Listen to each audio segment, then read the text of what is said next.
Thank you for being here. I'm David Kerr-Munslow. I'm the product manager from Tiempo Secure. There's an increasing demand for security coming from consumers who are increasingly aware of the requirements for security and keeping their data secure, and also legislators who are enacting legislation. An example of this is the European Union with the Cyber Resilience Act. So at the end of very shortly, it will not be possible to put a product on the market, obtain a CE mark, without having respected certain cybersecurity regulations. If you look at the Android standard from Google have added in the Strongbox from Android 9, I believe. So this is going to be used to hold user credentials, IDs, banking details. Apple have always been aware of security.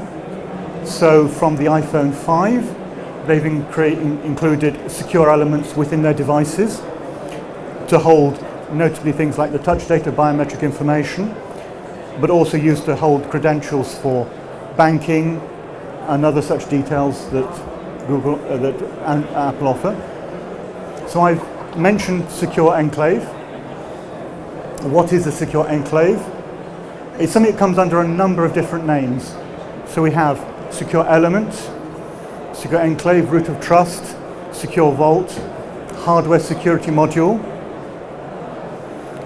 And fundamentally it is tamper resistant, so nobody can interfere with the contents that it is storing. It offers an isolated execution environment. As I'm sure you're aware that caches and other such hardware features can leak information, so you don't actually want to run your security on the main process. You want to give it somewhere of its own to execute. Its purpose is to protect secrets. Secrets can be anything. They can be cryptographic keys, credentials, information that the owner does not wish to share. And it executes software, secure software. So software that's been demonstrated to be secure, so not just any old software that can be downloaded. It demands a high level of security, the level of security required for smart cards.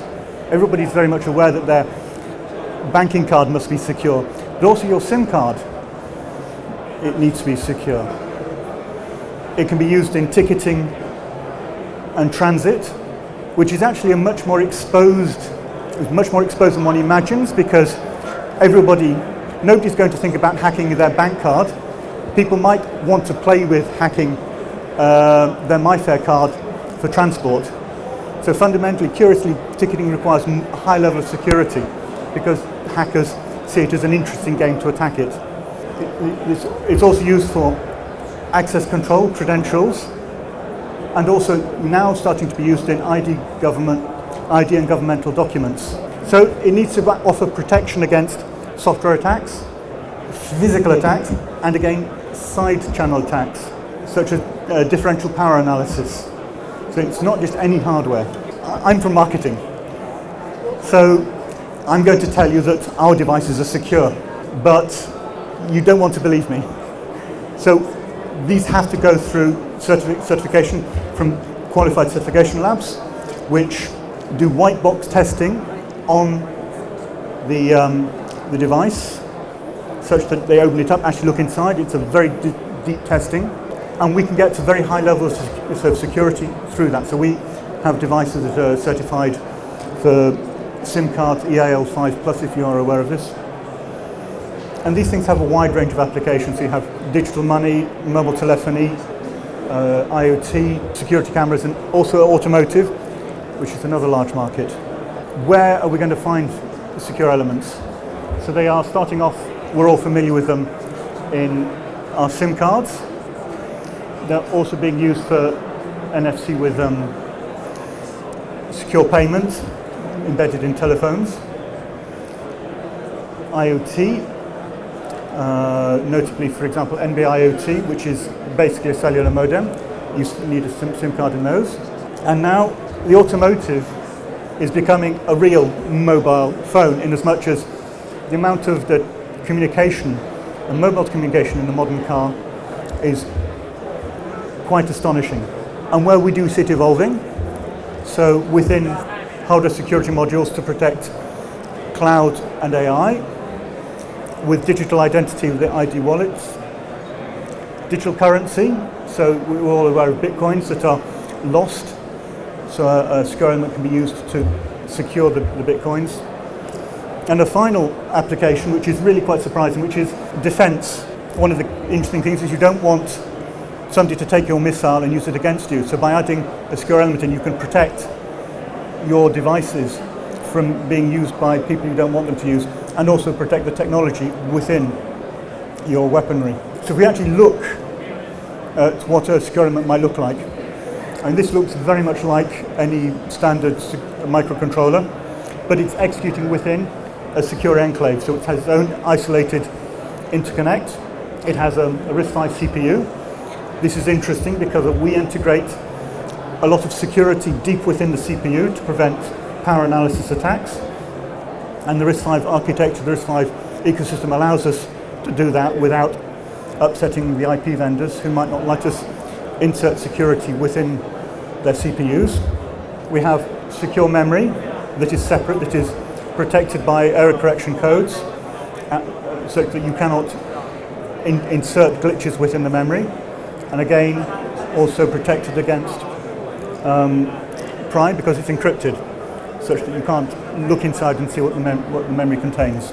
It has a rich set of cryptographic elements, as one might expect. One of the interesting things is that these are properly designed. If you take a naive implementation of AES, it will actually leak the key through differential power analysis.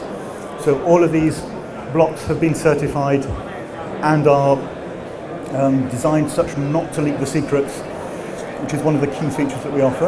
And then a limited set of interfaces into the SoC itself, such that the attacks can come from a very small attack surface that we control. We offer two large RISC-V families, largely two RISC-V families. We have a set of RISC-V solutions that aim for a turnkey security solution where a lower level of security is required. So these can offer specific security features. So for example, enabling secure boot.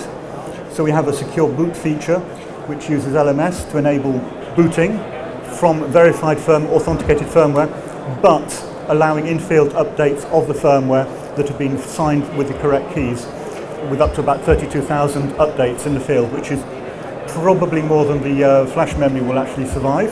And then for applications where we actually want to run in a secure environment, we have a higher level which can be certified up to EAL5+, so it's the sort of thing that is required for SIM cards. Secure element is fine. You actually need to bring your product to market. So we have a number of services that we offer alongside our IP, specifically help with certification, so we can take the product through certification with a selected laboratory. Certification requires the writing of a large amount of documentation, preparing boards and test equipment, test boards for the certification laboratory, and we can manage that for our customers. We can also support third-party software vendors whom our customer might select to run software within our secure elements, which is quite a challenge, and enabling them to port their OS, for example, to our secure elements for our customers. And finally, provisioning.